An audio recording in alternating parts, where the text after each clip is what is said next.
Kekayaan. Mario Dandi adalah anak dari pejabat pajak bernama Rafael Alun Trisambodo. Gara-gara kasus kekerasan ini, akun TikTok Dandi pun viral.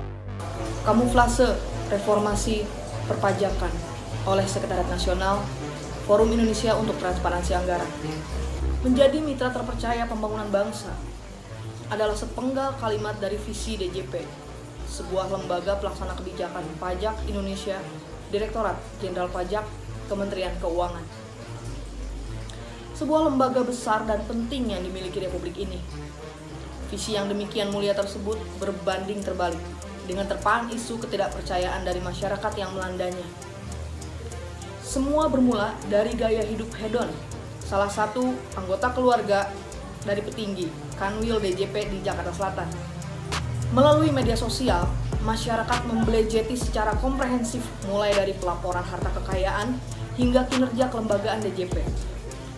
Dari penelaahan LHKPN, terbukti sebanyak 13.885 pejabat di lingkungan Kementerian Keuangan belum melaporkan harta kekayaan ke KPK.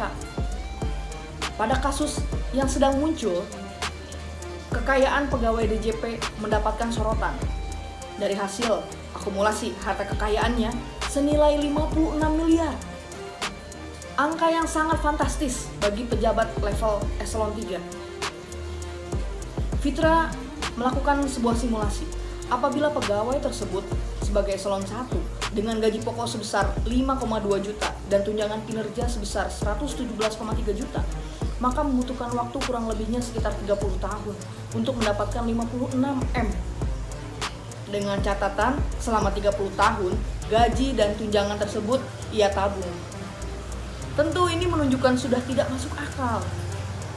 Apalagi untuk eselon 3 dengan gaji pokok 4,7 juta dan tunjangan kinerja sebesar 46,4 juta. Dibutuhkan hampir 98 tahun. Sungguh sulit diterima nalar sehat. Kerasnya hantaman kasus ini muncul dari beragam reaksi masyarakat. Dimulai dari kasus penganiayaan oleh anak pegawai pajak ke persoalan institusi pengelola pajak. Seluruhnya telah menunjukkan bahwa selama ini masyarakat memiliki penilaian adanya ketidakberesan di internal DJP dan asumsi masyarakat tersebut terbukti benar. Aparatur pengelola pajak syarat problem? Ya, persoalan yang dihadapi oleh pegawai pajak tersebut telah mendapatkan respon cepat dari Menteri Keuangan dengan mencopot jabatan pihak yang bermasalah. Akan tetapi, Fitra melihat persoalan ini tidak selesai pada satu kasus saja. Sebab masyarakat terlampau sering dihadapkan dengan fakta nir integritas dari pegawai pajak Indonesia. Paling fenomenal tentu Gayus Tambunan. Namun tidak itu saja, ada nama-nama lain yang terjerat kasus suap, pemerasan, penyalahgunaan jabatan, dan rekayasa pajak. Persoalan ini harusnya menjadi refleksi bagi Kementerian Keuangan. Artinya ada persoalan dalam pengawasan internal Kementerian Keuangan sendiri. Sehingga menyebabkan kasus nir integritas ini masih terus berlanjut. Kementerian Keuangan juga perlu melakukan pengawasan dan pengecekan terhadap pegawainya yang mengalami peningkatan kekayaan secara tidak wajar. Selain itu, pengawasan juga perlu dilakukan untuk melaporkan harta dan kekayaan kepada KPK secara tepat waktu. Trust issue berdampak pada pendapatan. Jelas.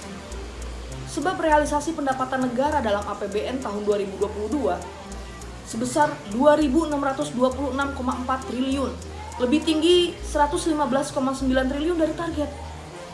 Sementara itu, pendapatan terbesar ada dari sektor pajak sebesar 1.784 triliun atau 68% dari total pendapatan negara. Data tersebut menunjukkan bahwa DJP memiliki peran yang sangat penting dalam pengelolaan pendapatan negara. Di sisi yang lain, DJP dihadapkan dengan persoalan ketidakpercayaan dari publik. Jika tidak ada tindakan yang sangat tegas, ketidakpercayaan dari masyarakat pasti berpotensi pada turunnya angka partisipasi pembayaran dan pelaporan SPT tahunan. Selain itu, persoalan yang dihadapi oleh DJP tidak hanya menjadi tanggung jawab dari Kementerian Keuangan saja, tetapi juga berbagai pihak, termasuk keterlibatan KPK selaku lembaga anti rasuah. Fitra menilai, persoalan ini tidak menutup kemungkinan terjadi di lembaga negara yang lain. Maka dari itu KPK perlu melakukan penelaahan komprehensif terhadap LHKPN yang dinilai tidak sebanding dengan potensi penerimaan dan memberikan ketegasan sanksi bagi pemangku kebijakan yang tidak disiplin dalam melaporkan LHKPN. LHKPN menjadi acuan, meski tidak sepenuhnya bisa menjadi rujukan. Buktinya, dari kasus pegawai DJP ini, masih terdapat harta kekayaan yang tidak dilaporkan, seperti kendaraannya dan pajaknya.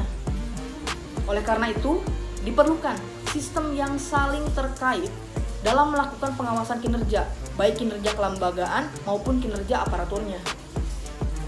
Dari semua catatan sengkarut ini, agar persoalan yang melulu menjadi rapor merah melanda negara ini tidak berdampak pada seluruh aspek, maka Seknas Fitra menyatakan 1. KPK perlu melakukan cek LHKPN secara random untuk mengetahui validitas laporan keuangan pejabat. Bila diketahui ada kekayaan gendut pejabat, perlu ada mekanisme pembuktian terbalik bagi pejabat bersangkutan bahwa kekayaannya didapat secara legal. Yang ketiga, pemerintah melakukan review Peraturan Presiden Republik Indonesia Nomor 37 Tahun 2015 tentang tunjangan kinerja pegawai di lingkungan Direktorat Jenderal Pajak. Yang keempat, Kementerian Keuangan menindak para pejabat dan pegawai yang memiliki kekayaan di luar kewajaran dan memamerkannya ke publik, baik oleh pejabat itu sendiri maupun anggota keluarga.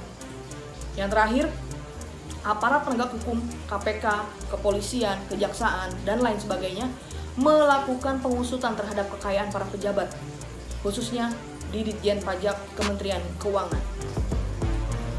Semoga Republik ini bisa menyelamatkan nasibnya sendiri dan memanfaatkan penyelenggaraan APBN sebesar-besarnya bagi kemakmuran rakyat.